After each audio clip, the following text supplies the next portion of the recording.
Hello friends, welcome to our channel. Today we're going to take a look at another horrible case with you, the case of Kira Steger. Kira Steger was born on November 19, 1982, in Des Plaines, Illinois, to parents Marcy and Jay Steger.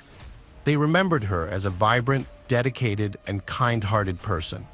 At the time of her disappearance, Kira worked at two stores in the Mall of America, Wet Seal and Delia's. Her co-workers were not only close friends, but also like family to her.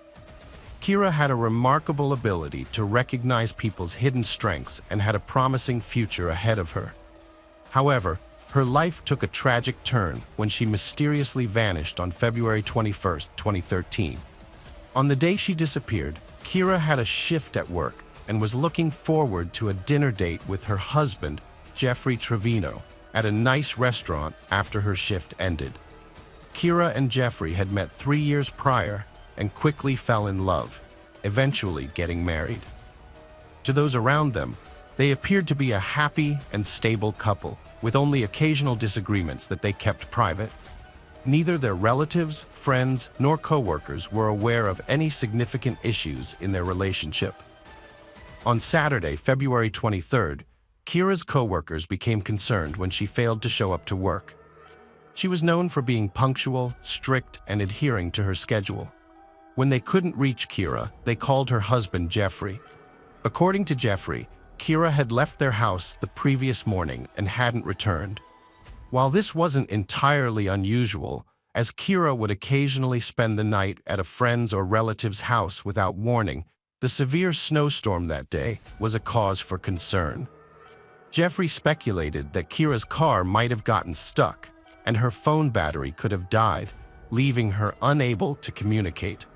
Jeffrey filed a missing persons report for his wife Kira after not hearing from her, and he also contacted her family to inform them of her disappearance.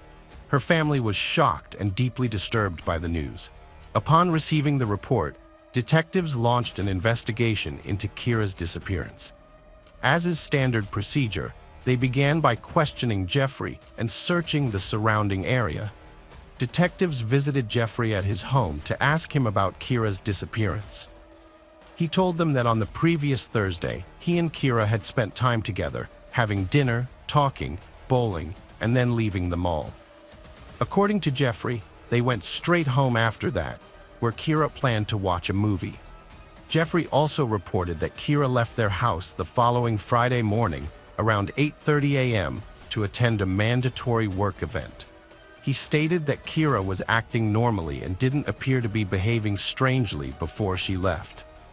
Jeffrey wasn't concerned about Kira's frequent disappearances, despite not knowing her whereabouts. They had minor relationship issues, but Jeffrey didn't consider them serious. When questioned, he dismissed the possibility of Kira having a lover, citing a previous conversation where she denied it. Jeffrey claimed to trust and love his wife. Investigators relayed information to patrol units and visited the Mall of America to verify Jeffrey's testimony. The Mall of America in Bloomington is one of the largest shopping malls in the world. As such, the mall is equipped with multiple security cameras. Detectives investigated Kira's disappearance by reviewing the footage from the time she left work on February 21st. The footage showed nothing unusual. Jeffrey's account was confirmed, as the footage showed that he met Kira after work, and they spent time together at the mall before leaving. There were no signs of arguments or trouble. Kira's family was struggling with her disappearance, and their anxiety grew as the days passed. They decided to take action and travel to Bloomington to help with the investigation. They created flyers with her picture and posted them around town, hoping to attract attention to the search. The investigators questioned neighbors and obtained footage from a security camera that partially captured Kira and Jeffrey's home. Kira's cell phone records also became available, revealing a significant new lead: a man named Ryan Wendt, a manager at a store where Kira worked, with whom she had a long-term and intense relationship. Police investigated Ryan after learning he'd traveled out of state during Kira's disappearance, raising suspicions due to his past romantic relationship with her and their concurrent out-of-state moves. detectives sought to determine whether his actions were coincidental or incriminating. The detectives managed to locate Ryan in Colorado and asked him to answer questions. During the questioning, Ryan stated that he had last been in contact with Kira via text messages while driving through South Dakota. He said these messages were sent shortly before Kira disappeared. The police analyzed the timing of these messages and discovered that Kira had been texting with Ryan while she was having dinner with Jeffrey. It was clear that Kira was distancing herself from Jeffrey. The investigators examined Ryan's phone and credit card records to verify his location. Their analysis indicated that Ryan was indeed out of state that evening and had no connection to Kira's disappearance. Based on this information, Ryan was eliminated as a suspect. Further analysis of the messages revealed that Kira had been texting with Ryan even after she returned home with Jeffrey. However, her phone activity ceased at 11:44 p.m., and she has not been active since. A team of investigators reviewed video footage from a surveillance camera at Kira's neighbor's house. The camera's rapid movement made it difficult to observe, but it did capture Jeffrey and Kira's house for a few seconds. According to Jeffrey, they returned home after dinner and bowling, watched a movie, and went to bed. However, the footage showed Kira's car backing into the yard at 2 a.m. and driving away, despite the poor video quality and constant motion. Jeffrey claimed he drove to the gas station to fill up Kira's car, as she had asked him to do before her commute the next day. His alibi checked out, as he was indeed seen at the gas station around 3:30 a.m. However, after leaving the gas station, he didn't return home. Instead, he headed towards the highway, but his exact destination is unknown. Although a neighbor's camera didn't capture him returning home, it's possible he may have arrived when the camera was facing a different direction. Kira's Chevrolet was seen leaving her residence at 9:21 a.m., but the driver's identity couldn't be determined. A missing person report was filed on February 23rd. On February 25th, police received a call about a suspicious vehicle near Kira's workplace. The vehicle had been parked in a multi-story parking lot for several days and was found with suspicious red smudges on the trunk lid. Kira's white Chevy was found with signs of a tragic event, including a few small bloodstains. Her purse, containing divorce court forms, was recovered from the vehicle. A rolled-up trunk mat with dark stains, later confirmed to be her blood, was discovered behind the car. The car left the house at 9:21 a.m. and was captured on camera at the mall 20 minutes later.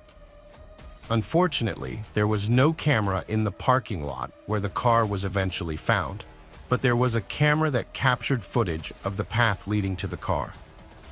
After reviewing the footage, detectives noticed a man wearing a hoodie, which was not unusual given the cold weather, walking after the car had entered the parking lot.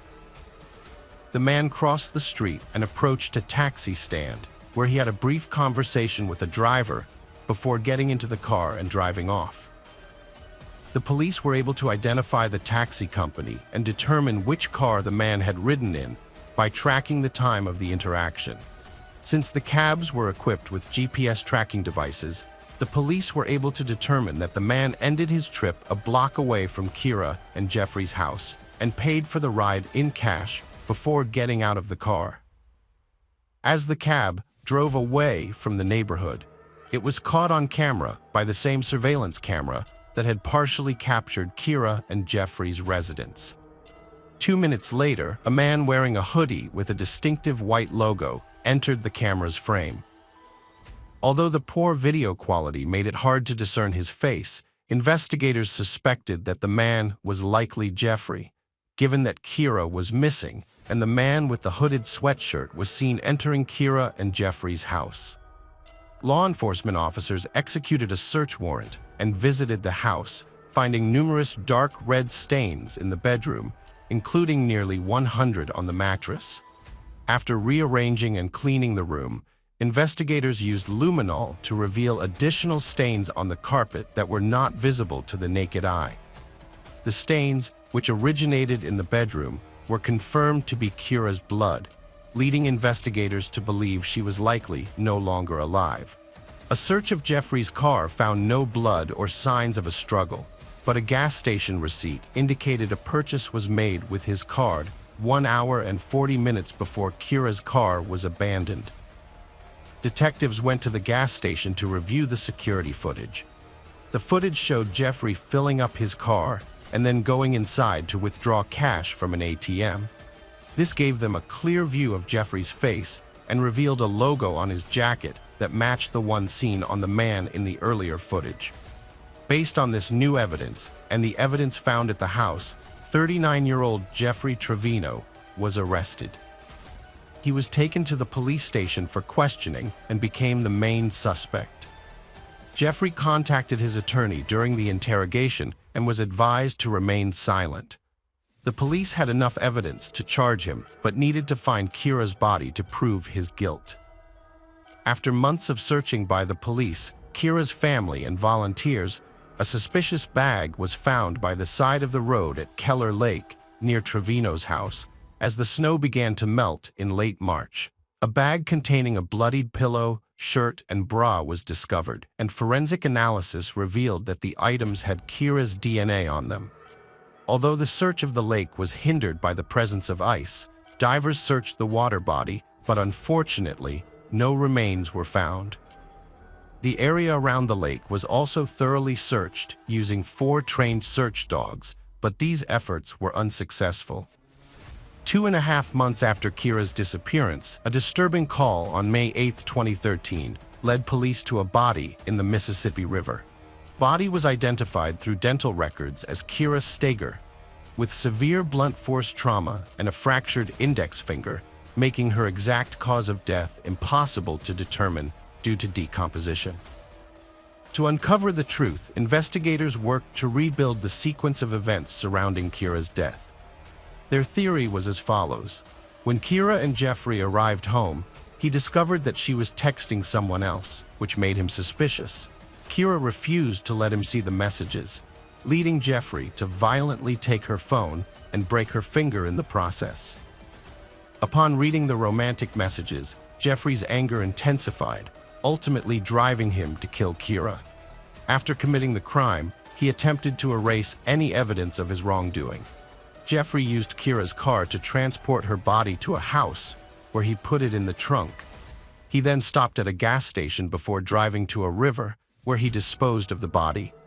On his way back home, he threw away a bag containing Kira's pillow and clothes. The next day, he went to a gas station to withdraw cash from an ATM, knowing he would need it to pay for a taxi after abandoning Kira's car in a mall parking lot. After getting rid of the car, Jeffrey returned home and spent the rest of the day cleaning the house. Jeffrey's goal was to make it seem like Kira had driven away from her car on her own that morning and was unharmed.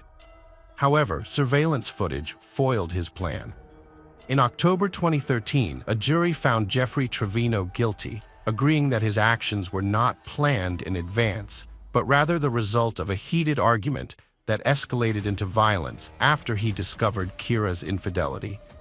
Jeffrey Travino was sentenced to 27.5 years in prison in November 2013. He will be eligible for parole in 2031.